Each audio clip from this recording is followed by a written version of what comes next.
Bonjour à toutes et à tous, bienvenue sur cette chaîne dédiée à la découverte du droit expliqué simplement et pour tout le monde. Aujourd'hui, pour cette première vidéo, on remonte dans le temps pour comprendre comment est la 5e République française. D'abord un petit peu de contexte.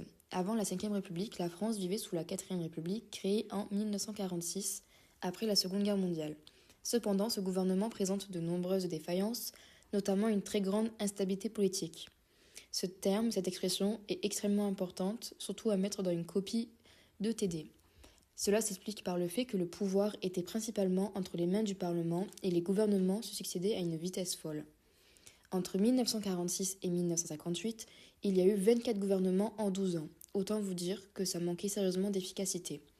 Et puis, en 1958, une crise majeure éclate, la guerre d'Algérie.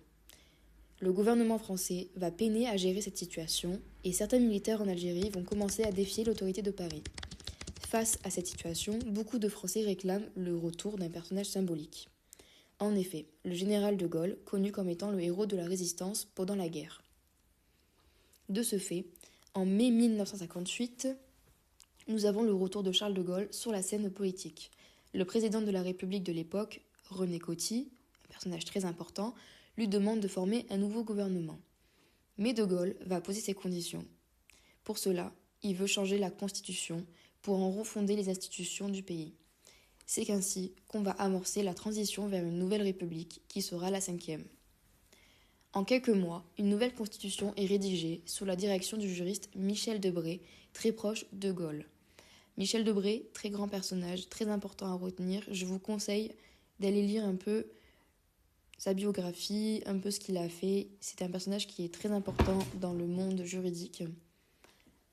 Le bruit, c'est mon chat. Faites pas attention. Ensuite, les grands principes de cette nouvelle république. Il y aura un pouvoir exécutif renforcé.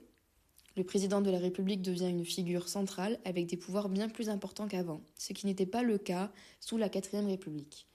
Il y aura aussi une place importante concernant l'équilibre entre les pouvoirs. En effet, le Parlement existera toujours, mais il sera encadré, car il était surpuissant sous la 4e. Il y aura aussi une justice indépendante et un conseil constitutionnel pour contrôler les lois, ce qui n'était non plus pas le cas auparavant. Le texte sera soumis à un référendum le 28 septembre 1958. Ce sera plus de 80% des Français qui voteront oui. Ce résultat est très important et ce sera l'un des référendums avec le plus de voix jamais connues sous la 4e et la 5e République. De ce fait, la 5e République est née officiellement le 4 octobre 1958. Pourquoi c'est important de comprendre la naissance de la 5e République? C'est fondamental, surtout en première année de droit et encore pendant la deuxième année de droit, parce qu'elle pose les bases du système politique dans lequel nous vivons encore aujourd'hui.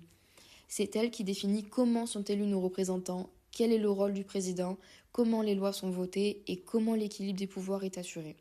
La 5e République a aussi été modifiée au fil des temps, par exemple en 2000, quand on est passé au quinquennat, mais son socle reste le même.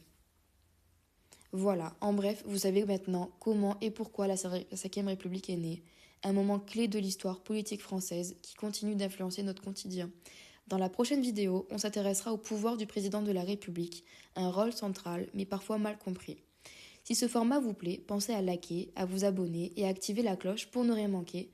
À très vite pour la suite.